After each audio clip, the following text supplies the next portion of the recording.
Tá certo.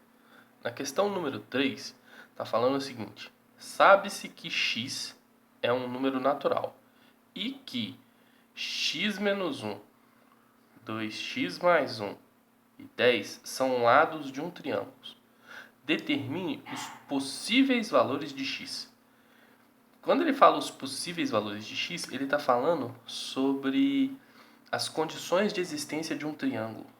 Condição de existência de um triângulo é o seguinte: esse lado não pode ser maior do que a soma desses dois. Ele tem que ser menor do que a soma desses dois.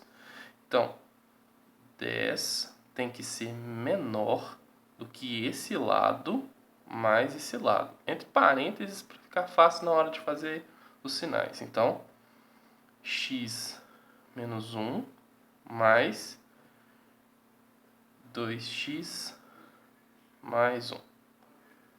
Como é só mais, você pode só tirar os parênteses. Então, 10 tem que ser menor do que x menos 1 mais 2x mais 1.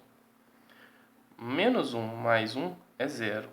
Então, você tem que 10 tem que ser menor do que x mais 2x, 3x.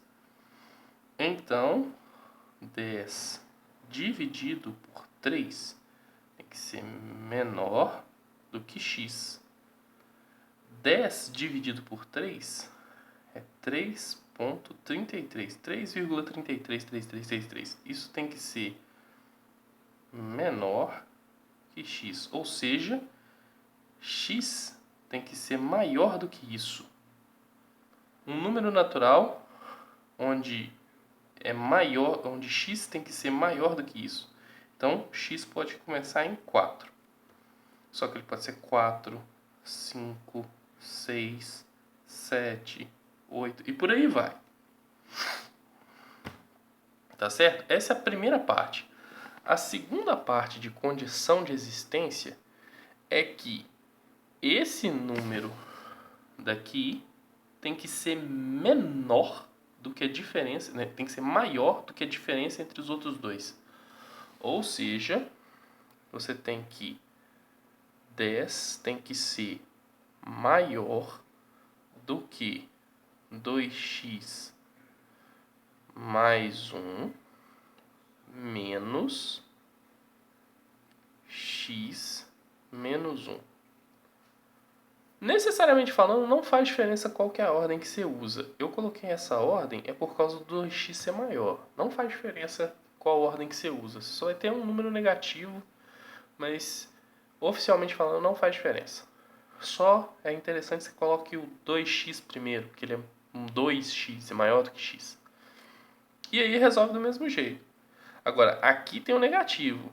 Então isso troca todos os sinais que tem aqui dentro. Então, 10 tem que ser maior que 2x mais 1 menos, menos x mais 1, certo? Então, 10 é maior que x, 2x menos x, x. 1 mais 1 mais 2. Então, esse 2 passa para cá. 10 menos 2 tem que ser maior que x. 8 tem que ser maior que x. Certo? Então, x tem que ser menor do que 8. É a mesma coisa dizer isso. X menor que 8. Então, você criou seu intervalo. Se ele tem que estar... Se você sabe que x tem que ser maior que 3 e x tem que ser menor que 8, então seus possíveis valores são 4, 5, 6 e 7. Só esses. Mas são qualquer um deles. Então é assim que faz esse tipo de conta. Então, Quais são os possíveis valores? São esses 4 aqui. Beleza?